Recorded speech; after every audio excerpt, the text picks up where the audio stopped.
Hi everyone, I've had various comments over the past few weeks chatting about doing a more in-depth video about how not to stall a manual car, mainly petrol cars as well, since they are easier to stall. So we're going to go over a variety of situations that you might stall your car, how to avoid it in general, and what to look out for, what are the signs that you might be coming close to stalling, or that you could be damaging your car and your clutch and that sort of thing. I mean, even if you are experienced as well, you will still find you'll come close to stalling or even stall occasionally on a fairly regular basis, and that's really normal.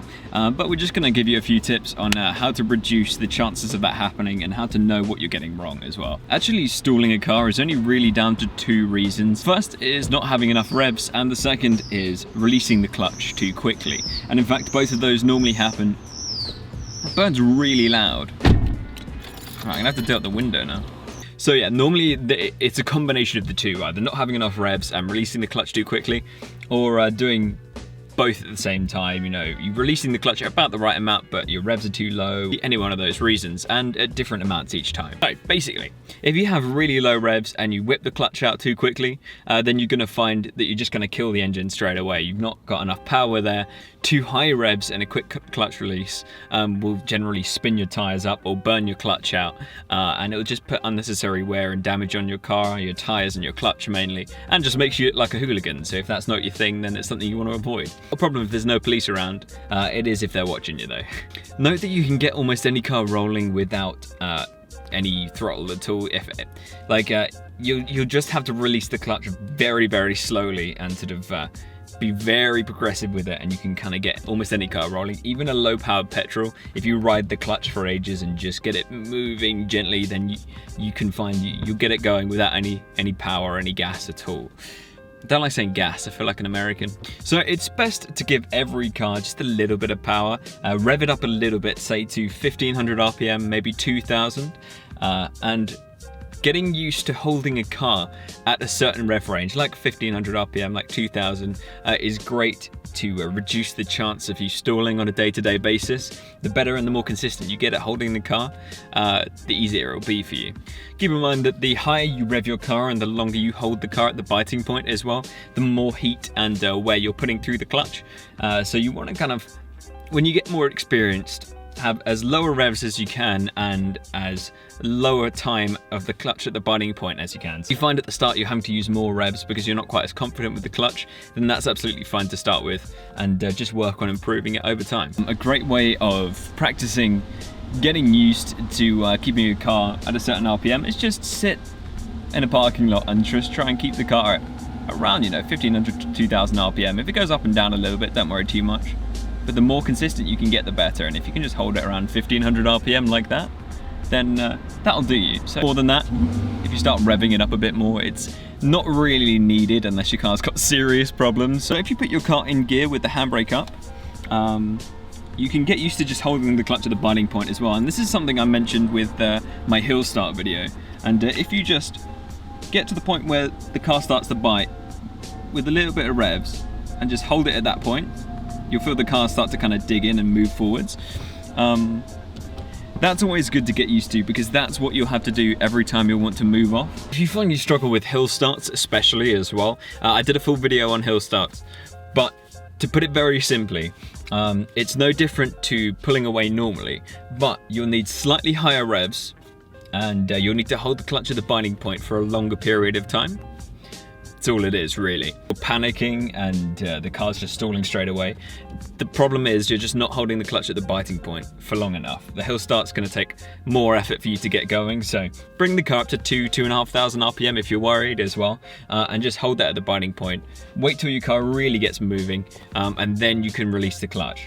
Now, I see a lot of misinformation about, especially newer drivers, like they're using their whole leg and they think they need to whip the clutch out straight away, but you need to be much more sensitive with it and hold it at that biting point until your car really starts to get going, and then you can release the clutch, get on the power and go for it. So a tip I mentioned in my hill start video, and I'm going to mention it here if you haven't watched that video, is keep your heel on the floor when you get to the biting point. So a lot of new beginner drivers tend to use their whole leg to release the clutch, and What that does is it makes you much less sensitive, and that biting point in clutches is generally very small. So you want to use your heel to dig into the floor and then kind of use your ankle as a pivot. That will stop you doing that kangarooing thing where you're kind of lurching down the road. That's stereotypical of beginners. You have to kind of learn where the biting point is in your car to learn where to put your foot down. And as you feel your car start to move, you can very gently start releasing the clutch, but don't release your clutch as soon as you feel your car moving, because that's what stalls the cars the most for new drivers. Slow with the clutch, and I mean really slow. You don't want to get to that biting point, then as soon as it lurches forward, just go wah with the clutch, because then you'll spin your wheels up or you'll stall the car. So a lot of people seem to think as well that once you start releasing the clutch, you have to kind of commit to it and just release it all the way. But if you find with your heel on the floor to add that sensitivity that your engine revs start to drop too low, don't just immediately floor the throttle and whack the clutch out, because that's what, again, causes those kangaroo moments. If you feel the clutch, the revs start to dip slightly too low, use that sensitivity you now have with using your heel on the floor to then very gently just dip the clutch in a little bit more. And once you feel the revs start to go up a bit more, then you can come back on the clutch release. So you can sort of go in and then come out again very gently. If you want to pull away quickly, then you're going to have to use more revs. Say take the car to 2,500, 3,000 RPM, and then you can come off faster with the clutch. It doesn't mean you can dump the clutch unless your car's got a load of power, but if your car's rear-wheel drive as well, it's going to spin the rears up, spin the fronts up, and you're going to start skidding away down the street. So gentle pullaways, slow with the clutch, keep it at the biting point with a set amount of revs, and you'll be fine. When you get used to driving, 2 or 3 seconds is sort of normal, and you can get shorter and shorter every time.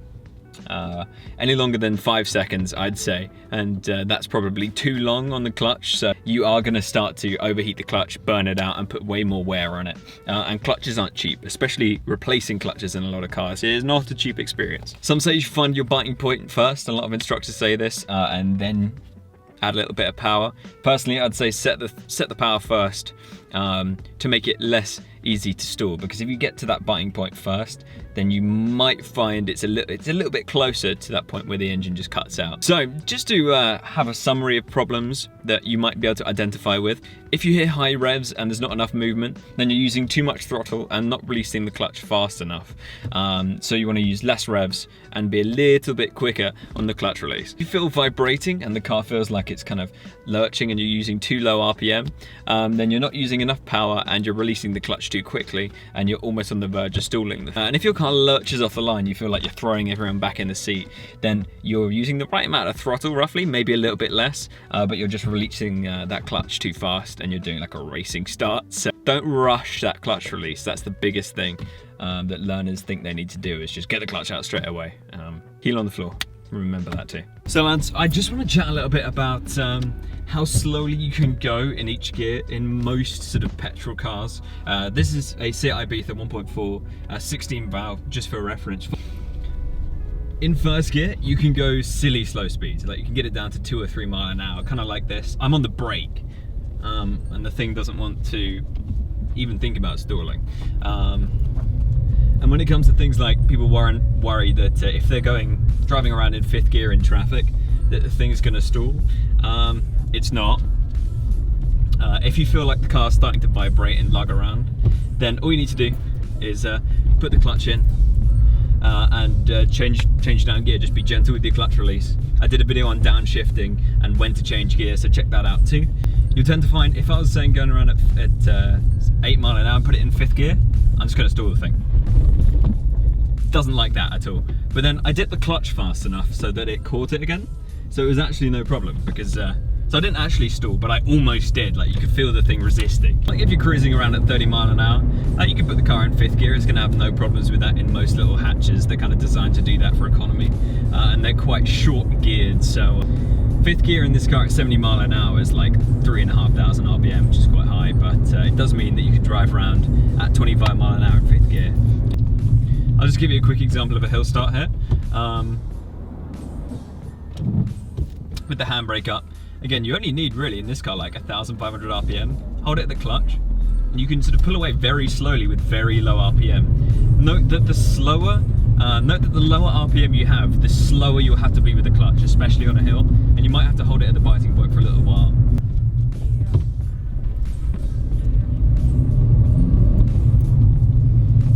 driving instructor just pulled that on me there.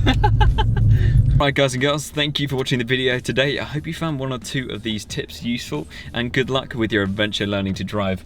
Got all sorts of exciting things coming soon: car features, car reviews, car shows, events, and more tips and tricks videos. So I appreciate you being here. We've got some exciting things coming up soon. If you've got a car you'd like me to review, hit me up. So see you soon, and I'll see you in the next video. Peace.